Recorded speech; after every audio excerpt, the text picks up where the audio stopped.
सदर पाकिस्तान आसिफ ज़रदारी साहब से रिक्वेस्ट है। लेकिन देखिए, हम तो कलम के जरिए प्रमोट करते रहे।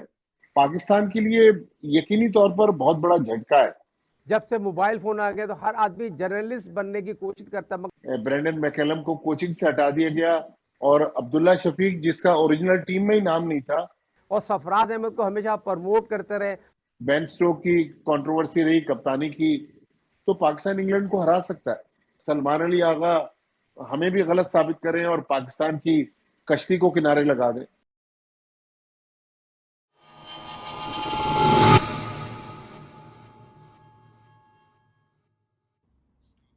अस्सलाम वालेकुम, मैं हूं साजिद खान, एक नए प्रोग्राम के साथ, क्रिकेट विकेट के साथ एक नया प्रोग्राम, नई स्क्रीन आप लोग यकीनी तौर पर देखेंगे। मगर सबसे बड़ी बात ये होती है किसी भी इंसान के लिए उसका रोल मॉडल जब सामने आता है तो उसके बाद थोड़ा सा आदमी पैनिक हो जाता है। मेरे रोल मॉडल है अब्दुल माजिद भट्टी साहब, जो पाकिस्तान के स्पोर्ट का बहुत बड़ा नाम है।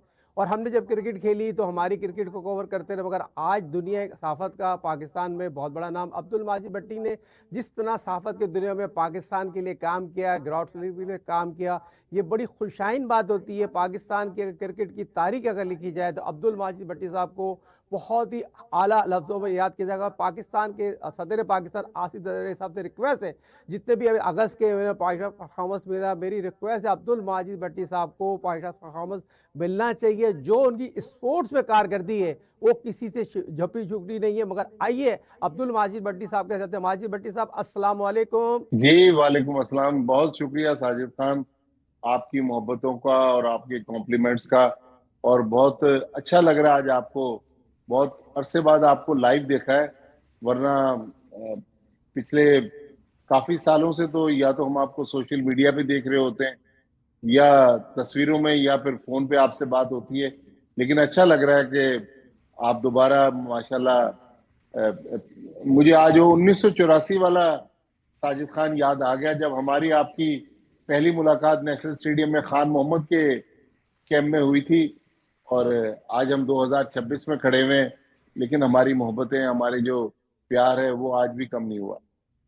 बहुत शुक्रिया सर, ये आपकी मोहब्बत है। और जिस तरह पाकिस्तान की क्रिकेट के हवाले से जितनी भी आपने ब्रेकिंग की और जितने भी खिलाड़ी वर्ल्ड क्लास, वसीम की बात करूं, इंजी की बात करूं, मोइन की बात करूं, क्या आज के मौजूदा हेड कोच सरफराज अहमद की बात करूं, हमेशा आपने सबको फॉरवर्ड किया एज ए क्रिकेटर। जितनी अच्छी खेलते थे, मगर अपने कालम से, जो आपका कालम मंडे को आता था जंग का, वो यकीन स्पोर्ट्स के कालम में जो आप आर्टिकल लिखते हैं, तो आज भी लोग आपको याद करते हैं। मगर ये यकीनी तौर पर अपने नाज़रीन को बताने का मकसद ये होता है जो हमारे मेहमान हैं वो किसी तारुफ के मोहताज नहीं है, मगर इस मुकाम को हासिल करने के लिए बहुत मेहनत की जाती है। और आज अल्हम्दुलिल्लाह 30-35 साल के बाद जो उन्होंने मुकाम हासिल किया, मैंने एक दफ़ा फिर सदर पाकिस्तान आसिफ अली ज़रदारी साहब से इसलिए रिक्वेस्ट कर रहा हूँ भाई, अगस्त के महीने में काफ़ी लोगों को पाकिस्तान से नवाजा गया, सरदारी अवार्ड दिया गया, मगर माजिद भट्टी साहब डिजर्व करते हैं। क्योंकि डिजर्व करते हैं, इस जो काम किए हैं ये किसी आम लोगों के काम नहीं है, ये पाकिस्तान का प्राउड है। बस बहुत शुक्रिया साजिद आपका। कोशिश की कि दयानतदारी के साथ अ, ऐसे लोगों को क्रिकेट में प्रमोट किया जाए। लेकिन देखिए, हम तो कलम के जरिए प्रमोट करते रहे। लेकिन आपने जिस तरह एज ए प्लेयर पीआईए की तरफ से, कराची की तरफ से आपकी परफॉर्मेंस थी, मुझे याद है 1994 में सकलैन मुश्ताक से पहली बार आपने मुझे मिलवाया। शोएब मलिक, गालिबन 1995 की बात है, जब वो इंग्लैंड में जूनियर वर्ल्ड कप खेल के आए थे यूबीएल कॉम्प्लेक्स पे, आपने मिलवाया। तो आपकी जो खिदमात हैं वो भी किसी से ढकी छुपी नहीं है। लोग उस साजिद खान को अब जानते हैं जो सोशल मीडिया के स्टार हैं, जो टेलीविजन के स्टार हैं। लेकिन क्रिकेट के मैदान में जो साजिद खान की खिदमात हैं, वो बहुत कम कम लोगों को पता है। सर ये बहुत मेरे लिए बड़ी ऑनर की बात है। और भट्टी साहब, हर इंसान वो बात करता है जिन्होंने ग्राउंड में जाके कवर किया, मगर आज के मॉडर्न के दौर में जितने भी जर्नलिस्ट हैं वो ग्राउंड में जाके वो चीज़ों को कवर नहीं करते। आप शॉर्ट लाइफ में आ गए। और दूसरी चीज़ आपने देखा है जब से मोबाइल फोन आ गया तो हर आदमी जर्नलिस्ट बनने की कोशिश करता है, मगर जर्नलिस्ट तो असल आप लोग हैं जो पाकिस्तान की हम तमाम चीज़ों की बात करें, 92 वर्ल्ड कप की बात करें, 2009 वर्ल्ड की बात करें, आईसीसी चैंपियंस ट्रॉफी की बात करें, जिस तरह आपने कवर किया और बेइंतहा वर्ल्ड कप पाकिस्तान में जाके आपने कवर, 2019 वर्ल्ड कप आप इंग्लैंड में मौजूद थे, जिस तरह पाकिस्तान रन रेट पे बाहर हुआ सरफराज अहमद की कप्तानी में, और इंडिया में जाके जिस तरह आपने तमाम चीज़ों कवर है। मगर माजिद भट्टी साहब 2026 में आप मौजूद हैं, इंग्लैंड में पाकिस्तान क्रिकेट टीम पहुंच गई है, मगर बहुत बड़ा झटका है, पाकिस्तान के कप्तान बाबर आजम नहीं खेल रहे। तो एज ए जर्नलिस्ट आप क्या समझते हैं, बाबर आजम जो पाकिस्तान के लिए 65 टेस्ट मैच खेले हों और पाकिस्तान के मेन बैट्समैन की फॉर्म भी बहुत अच्छी थी, वेस्ट इंडीज के सेकंड टेस्ट में उसने बहुत ही आउटस्टैंडिंग इनिंग खेली थी और पहली दफा बाबर ने फ्रंट से लीड किया, और बाबर का जो कॉन्फिडेंस था, क्योंकि हेड कोच सरफराज अहमद की सारी जो उनकी क्रिकेट है सरफराज अहमद की कप्तानी में वो खेले और सरफराज अहमद को हमेशा प्रमोट करते रहे। तो आप क्या समझते हैं, सरफराज अहमद जो हेड कोच बने और बाबर ने जिस तरह कप्तानी की है, मगर 2026 पाकिस्तान के लिए बहुत खुशाइन साल है, जो वेस्ट इंडीज को वेस्ट इंडीज में हराया, क्योंकि 14 टेस्ट मैच हार गए, एक जीत तो बहुत अच्छी मिली है माजिद भट्टी साहब वेस्ट इंडीज में जो हमने हराया है। देखें, बिल्कुल वेस्ट इंडीज में बहुत अच्छी जीत मिली, और अब्दुल्ला शफीक जिसका ओरिजिनल टीम में ही नाम नहीं था, वो तो अब्दुल्ला फजल की अनफिट होने के बाद टीम में आए, लेकिन उन्होंने पहली इनिंग्स में 160 रन बनाए।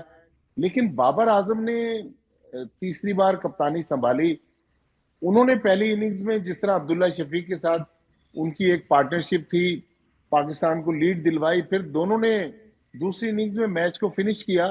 तो बाबर आजम का अनफिट होना इस हेडिंगले लीड्स टेस्ट से पहले पाकिस्तान के लिए यकीनी तौर पर बहुत बड़ा झटका है।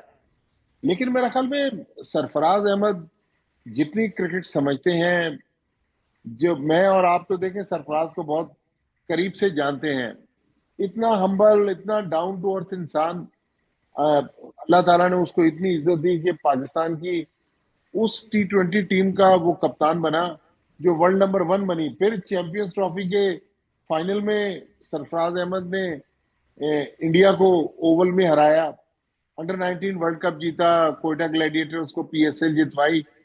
लेकिन अब वो बिल्कुल मुख्तलिफ रोल में आ गए। तो मुझे उम्मीद है कि बाबर आजम दूसरे टेस्ट मैच तक फिट हो जाएंगे, लेकिन सरफराज अहमद के पास अभी भी बेहतर ऑप्शन है। बाबर आजम की जगह शान मसूद खेल जाएंगे, उवैस जफर की जगह सऊद शकील खेल जाएंगे, और पाकिस्तान की ये टीम साजिद खान जिसमें शान मसूद, सऊद शकील और इमामुल हक, तीन ऐसे प्लेयर हैं जो इसी ग्राउंड पर यॉर्कशायर काउंटी के लिए खेलते रहे। तो उनका इस ग्राउंड के हवाले से एक्सपीरियंस भी है, उन्होंने यहाँ क्रिकेट भी खेली है।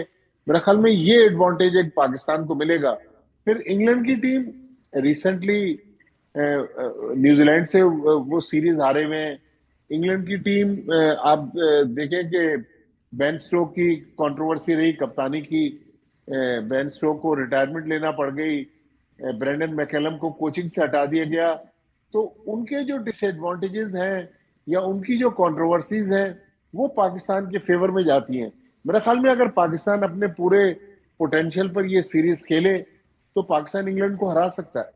बहुत इंपॉर्टेंट बात की माजिद भट्टी साहब, पाकिस्तान को 5 बॉलर और 6 बैट्समैन से जाना चाहिए। अब्बास की बात करूं, मोहम्मद अली की बात करूं, खुर्रम की बात करूं, खुर्रम की शहजाद की बात करूं, मगर 2 स्पिनर का बड़ा अहम रोल होगा। यहाँ जब मेरी मालूमात है यहाँ थोड़ा ब्रेक भी होगा, साजिद और अली बड़ा अहम रोल प्ले कर सकते हैं। साजिद ने लास्ट मैच में आउटस्टैंडिंग 8 विकेटें हासिल की हैं, मगर इस ग्राउंड में आपने ग्राउंड में जाके मैच को कवर किया है, तो आपसे बेहतर कोई नहीं बता सकता। कि हमारी खुशकिस्मती है आज हमारे साथ जुड़े हुए, कि 19 तारीख को जो टेस्ट मैच खेला जाएगा तो हमारे नाजरीन देख रहे हैं, क्रिकेट विकेट के नाजरीन, उनको आप क्या मैसेज देंगे?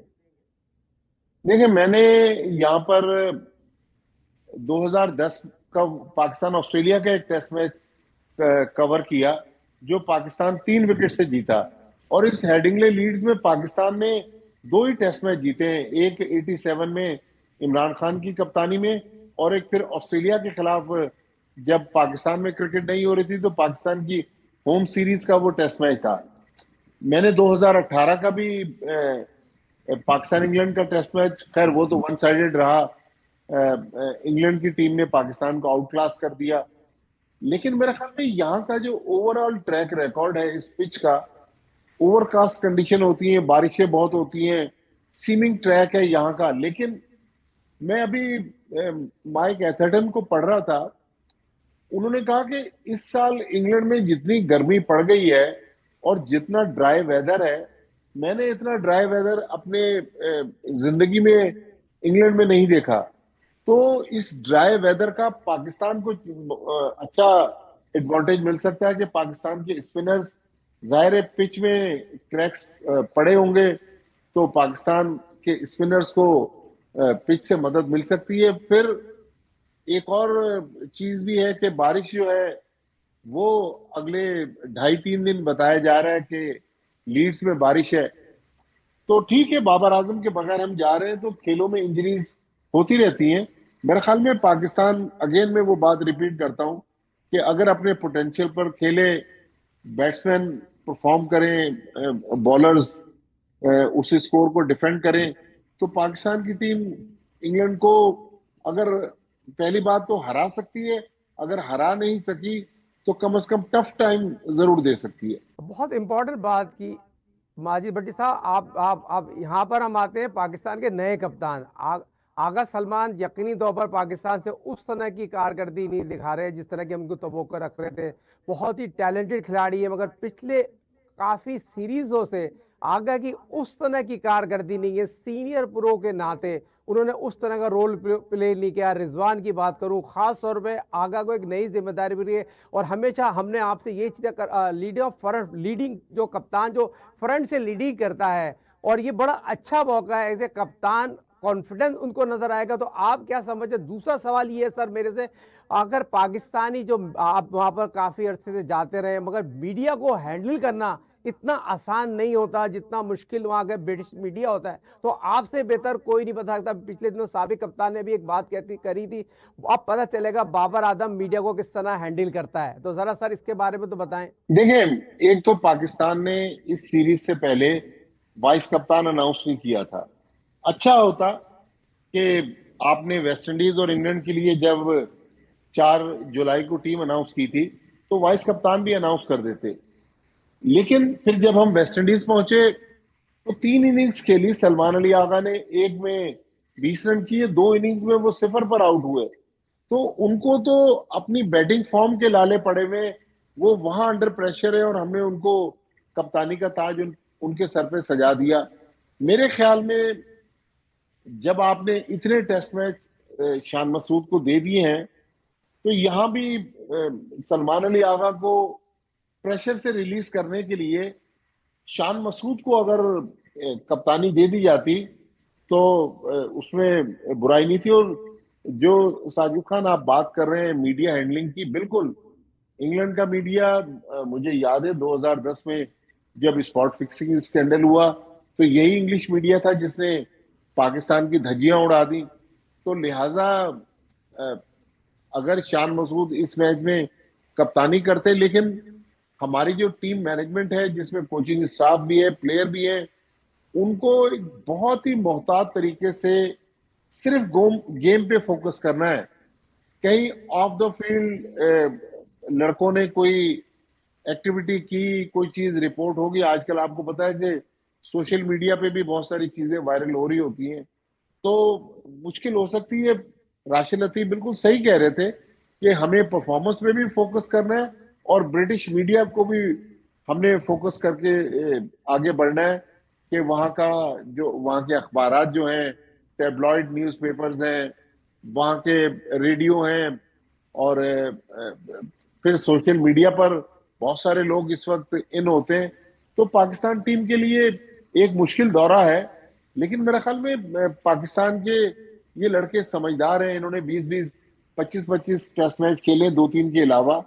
तो उम्मीद ये है कि ये लड़के अच्छे तरीके से गेम पे भी फोकस करेंगे और मीडिया को भी हैंडल करेंगे। देखिए, बहुत इंपॉर्टेंट सवाल किया सर आपने शान मसूद के हवाले से। शान मसूद वहाँ पे काउंटी को भी चैंपियन बना चुके हैं, बड़ा वसी एक्सपीरियंस है। और शान की जो बेहतर कारकर्दगी थी, और आपने वो बात की एक बड़े जर्नलिस्ट के नाते, अगर सच की बात की, शान को अगर कॉन्फिडेंस देना था, जो उनकी फॉर्म लगी हुई है, जो वेस्ट इंडीज में सेंचुरी बनाई है, 7 सेंचुरी बना चुके हैं, पाकिस्तान के सीनियर प्रो हैं, तो मैं ही समझता हूँ भट्टी साहब ये बहुत इंपॉर्टेंट सवाल है। और शान करता कप्तानी तो बहुत ज्यादा कॉन्फिडेंस आता, क्यों आगे की अपने खुद के लाले पड़े में। बिल्कुल। सलमान अली आगा को देखें, no disrespect to Salman Ali Agha, Salman Ali Agha भी हमारे स्टार हैं, हमारी T20 टीम के कप्तान हैं।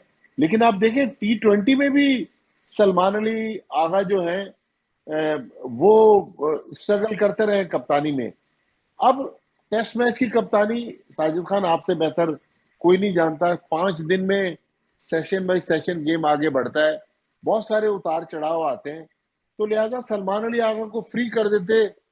अच्छा चलें, आपने शान मसूद को भी नहीं बनाना था, सलमान अली आगा को भी नहीं बनाते, तो फिर आप मोहम्मद रिजवान को कप्तान बना सकते थे। सऊद शकील का भी एक आपके पास एडवांटेज है कि सऊद शकील कराची की टीम की कप्तानी करते हैं काइजन ट्रॉफी में, सऊद शकील को आप कप्तान बना सकते थे। लेकिन चले, जो फैसला हुआ वो उससे पाकिस्तान क्रिकेट को फायदा पहुंचना चाहिए। मैं तो खुश हो जाऊंगा कि अगर सलमान अली आगा हमें भी गलत साबित करें और पाकिस्तान की कश्ती को किनारे लगा दें। बहुत शुक्रिया माजिद भट्टी साहब, आपने हमें अपना कीमती वक्त दिया क्रिकेट विकेट के साथ। एक बहुत ही अच्छी गुफ्तगू रही आपके साथ। वो तमाम गुफ्तगू आपने वो बातें की जो एक बड़े जर्नलिस्ट के नाते, और पाकिस्तान में जो आपने कारनामे अंजाम दिए, और पहला टेस्ट में जो 19 अगस्त से खेला जाएगा उसकी तमाम बातों में बहुत इंपॉर्टेंट बात आपने की आगा सलमान और शान मसूद के हवाले से। तो नाजरीन, इजाज़त चाहते हैं क्रिकेट विकेट के साथ। अगले प्रोग्राम तक उम्मीद करता हूँ ये प्रोग्राम आपको कैसा लगा, और आपका प्रोग्राम का फीडबैक आप ज़रूर दिएगा। अस्सलाम वालेकुम, मैं हूँ साजिद खान।